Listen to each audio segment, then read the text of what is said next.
Roughly 80% of world trade by volume still moves by sea.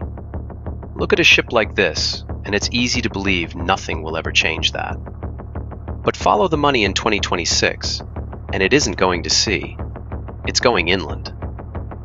Billions of dollars are being poured into rail and road corridors that cut across entire continents. Angola to Zambia, Brazil's Atlantic coast to Chile's Pacific, southern China to the Gulf of Tonkin. None of this replaces the ocean. All of it changes who depends on whom. The arteries of global trade are being rerouted. Start with the choke points. The circulatory system of world trade runs through a handful of narrow passages: Suez, Panama, Malacca, Hormuz. A choke point is a clot waiting to happen, and a system with no bypass is a system waiting to fail.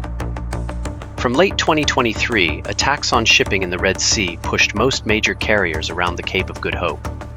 Thousands of extra miles, roughly 10 extra days.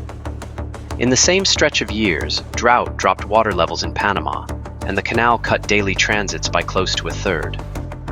Neither route closed. Both stopped being a promise. Then there's demand. Electrification runs on copper and cobalt, and most of it sits deep inside continents, a long way from any port. The question changed. Not what's fastest on a good day, what still works on a bad one. First, the Lobito Corridor. 1,300 kilometers of rail from the copper belt of Zambia and the Democratic Republic of Congo, west across Angola to the Atlantic port of Lobito.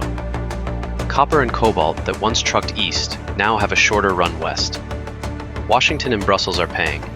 The U.S. Development Finance Corporation committed roughly $553 million toward the Angolan rail refurbishment alone. China already dominates mining and logistics in the Congolese copper trade. This is the counteroffer. In 2026, the Angolan leg is hauling cargo. The Zambian extension is still under construction. Second, the Capricorn Bioceanic Corridor. Roughly 2,300 kilometers of highway linking Brazil's interior through Paraguay and northern Argentina to ports in northern Chile. Soy, beef, and minerals from the middle of a continent currently sail east and go the long way around. This route sends them west, straight at Asia. Projections put freight costs down 30 to 40%, with as much as 15 days cut from Asia-bound shipping. It opens in stages from late 2026 into 2027. Not a ribbon cutting, a corridor waking up in pieces. Third, the Pinglu Canal. 134 kilometers cut through Guangxi, linking China's inland river network to the Beibu Gulf. Cost, roughly $10 billion. It strips hundreds of kilometers off the trip from southern China's interior to open water, and it aims at ASEAN. Of the three, it holds the strongest claim to opening for navigation by the end of 2026. China isn't waiting on anyone else's corridor. It's digging its own. None of this makes ocean shipping obsolete. Ships still move the overwhelming majority of world trade by volume, and they will next year and the year after. What changes is leverage. A choke point is only powerful while it's the only way through. Every credible land route shaves the premium a canal, a strait, or a single transshipment port can charge. For landlocked producers, the shift is sharper. Zambian copper gains a second ocean.